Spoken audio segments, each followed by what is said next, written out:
Bolívar.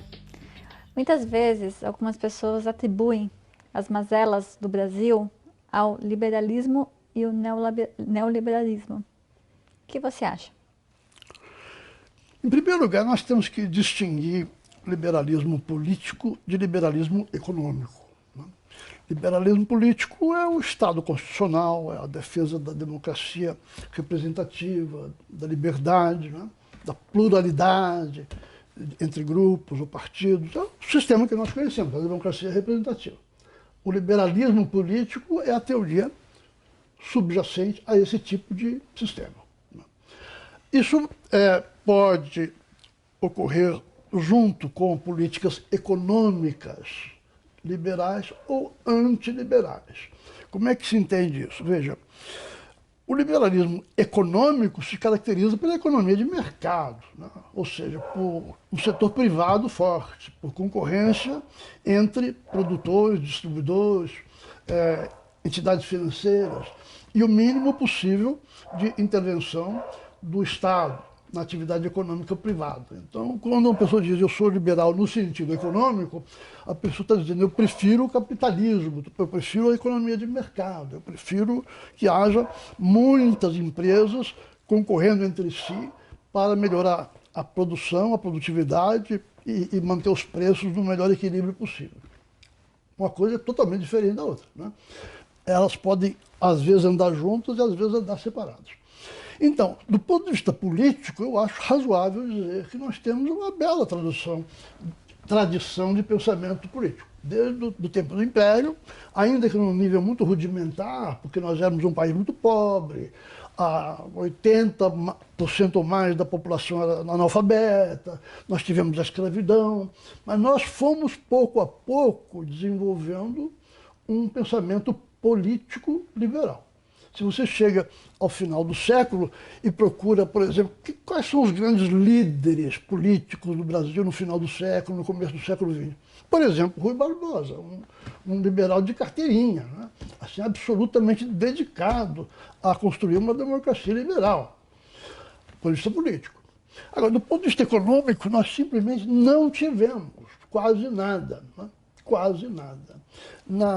No período da Primeira República, 1891 a 1930, tivemos um sistema bem confuso, não muito definido, em que havia algumas regulações, algumas regras que eu diria ultraliberais. Por exemplo, os estados podiam contrair empréstimos no interior autonomamente, mas do ponto de vista do estímulo à empresa, internamente, não tinha nada.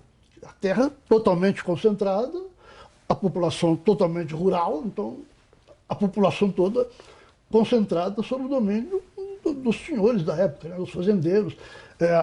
Costuma-se referir àquela época como coronelismo, o domínio dos fazendeiros, que tinham o título de coronel, porque eles eram coronéis da Guarda Nacional. Então se chamava, eles não eram militares, mas recebiam esse título por serem coronéis da Guarda Nacional. Aquela época, portanto, de liberalismo econômico, não tinha nada.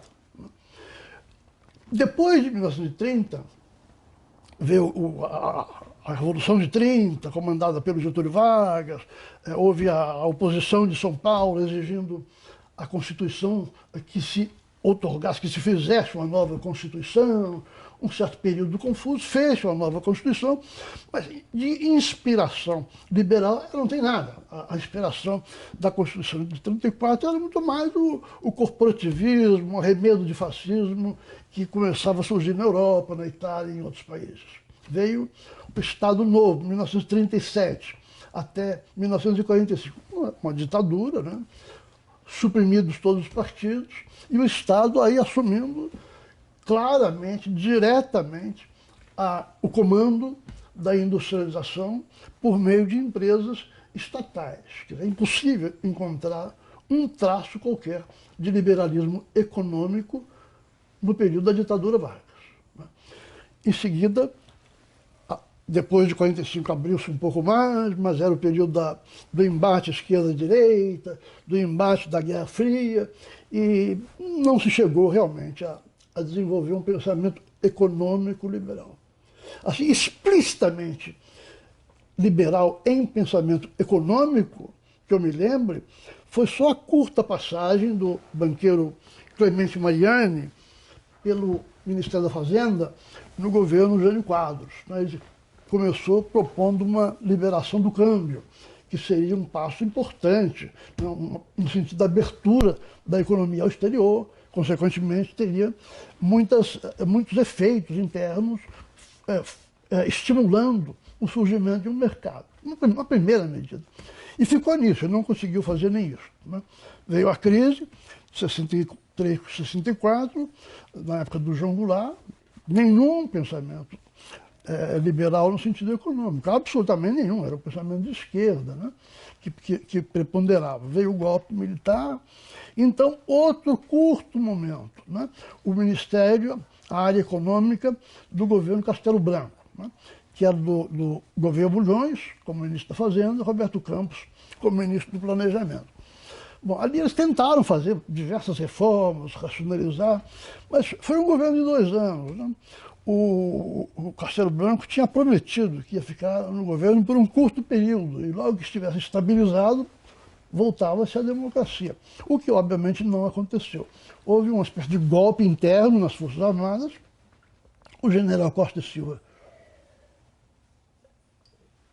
então, assume o poder que cabia aos generais de exército naquela época. Né? Eles faziam uma eleição um pouquinho de farsa, né? Era um colégio militar restrito que elegia entre os generais de mais alta patente algum deles. Então, primeiro Costa e Silva, que obviamente não fez nada do ponto de vista econômico que possa ser chamado de liberal.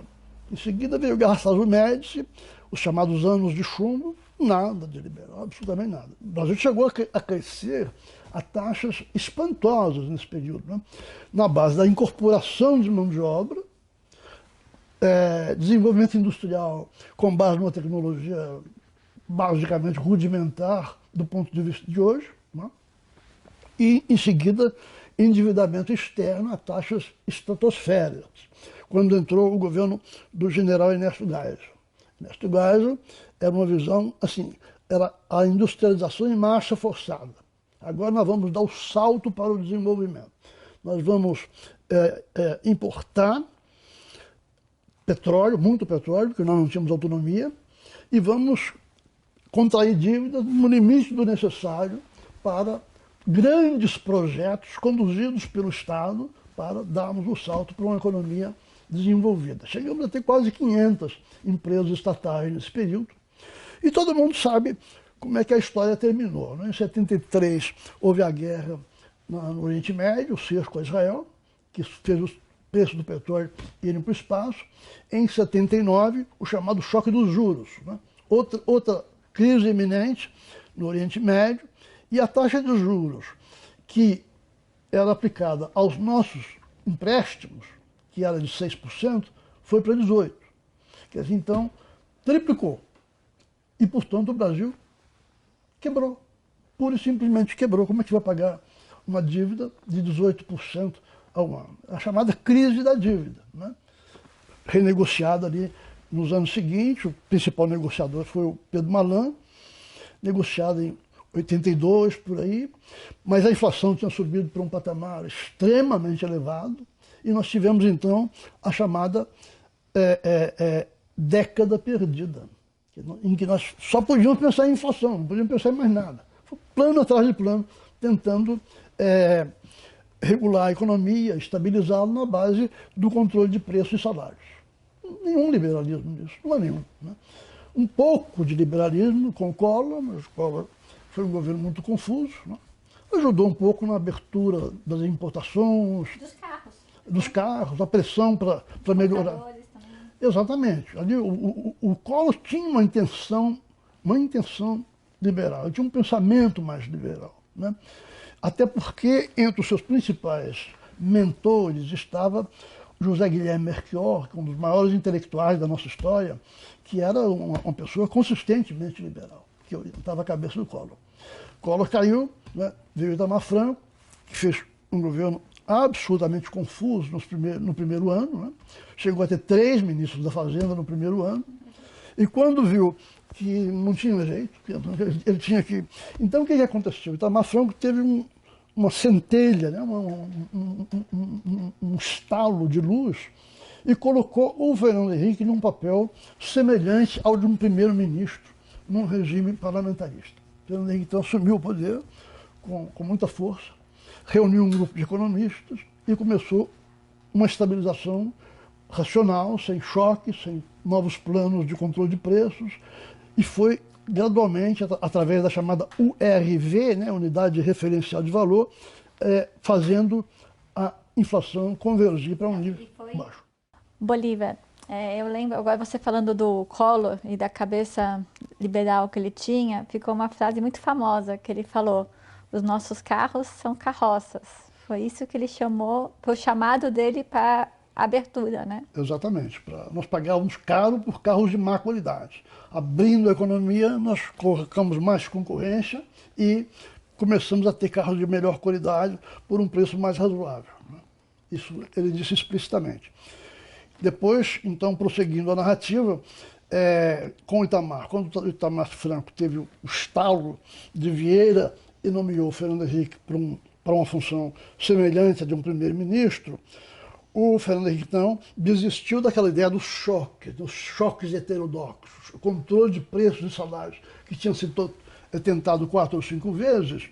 Ele, então, muito gradualmente foi implantando o Plano Real, formulado por um grupo de economistas brilhantes, e o dia em que, no prazo previsto para a URV se transformar em moeda, a inflação desabou para praticamente zero, né? E, então nós tivemos aí uma visão, que eu diria, liberal. A visão de que a estabilidade é fundamental para a economia. Você já falou, mas eu acho que é bom repetir, né? Acho que, de novo, né, o chamado que foi o grupo de economistas brilhantes conseguiram criar a solução que foi o Plano Real, né? Exatamente. E essa história é muito conhecida, mas ela sempre... Economistas como Edmar Baixa, como Gustavo Franco, né, como Persarida, André Lara Rezende, um grupo de primeiríssimo time que formulou aquele mecanismo, e o Fernando Henrique compreendeu bem que era fundamental que fosse gradual. Se você fizesse choques, a inflação desabava por uns 5 meses, 6 meses, e voltava pior ainda, como aconteceu com o Plano Cruzado em 1986. Sim. Então foi assim que se deu a estabilização da economia. Fernando Henrique também deu alguns passos que eu chamaria de liberais, no sentido da privatização de algumas das grandes empresas, né, que em geral davam... Telefonia. Telefonia. A CSN, por exemplo, a Companhia Siderúrgica Nacional, é uma fonte constante de prejuízos, né? A Vale do Rio Doce, não sei se era propriamente prejuízo, mas estava muito aquém do que poderia ser como grande empresa internacional. Então ele rearrumou tudo isso. Ele criou, a Vale criou a economia mista, né? Mas acho que a telefonia é um caso mais de primeiras privatizações. De privatização, assim como a CSN. A CSN também. E outra coisa importantíssima, o PROER, né, que foi o saneamento do sistema bancário. Mas antes do governo Fernando Henrique, cada estado tinha o seu banco e disfarçadamente emitia moeda, realimentando a inflação. Então, o saneamento do sistema financeiro, com a redução do número de bancos e tudo isso, fez parte do plano, né? Quer dizer, que foi um absoluto sucesso no sentido da estabilização.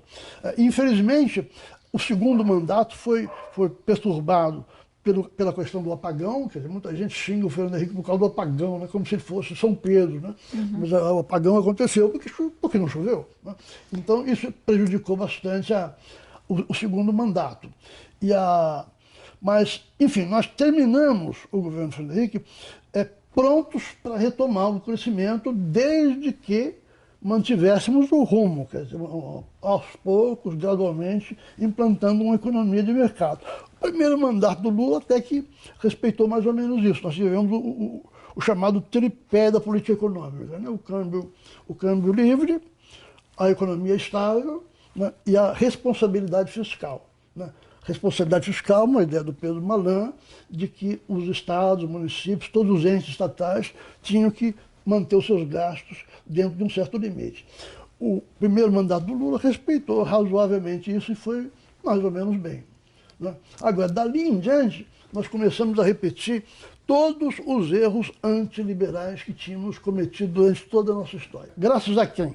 Graças à China, que começou a comprar em grande quantidade as nossas commodities, quer dizer, minério de ferro, carne, soja e outras, né? Então, com isso, nós obtivemos taxas de crescimento bastante elevadas no segundo mandato do Lula, né? E passamos ao governo Dilma em 2011, né?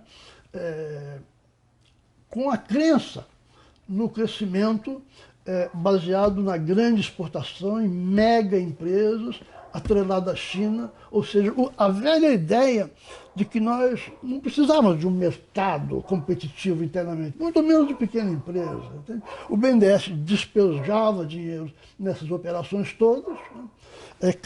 Era para criar os chamados grandes empresários nacionais, os grandes, não os pequenos. Entende?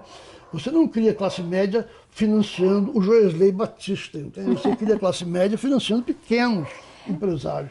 Então, os amigos do rei, né? O BNDES ficou famoso nessa época por ajudar os amigos do rei. Os amigos do rei, dentro do sistema patrimonialista. Quer dizer, nós todos sabemos que o sistema patrimonialista é fundamentalmente isto. O Estado pega a poupança de todo o país, concentrada em suas mãos, e distribui do jeito que ele quer. Subsídios para a indústria automobilística, por exemplo, foi uma cornucópia, né?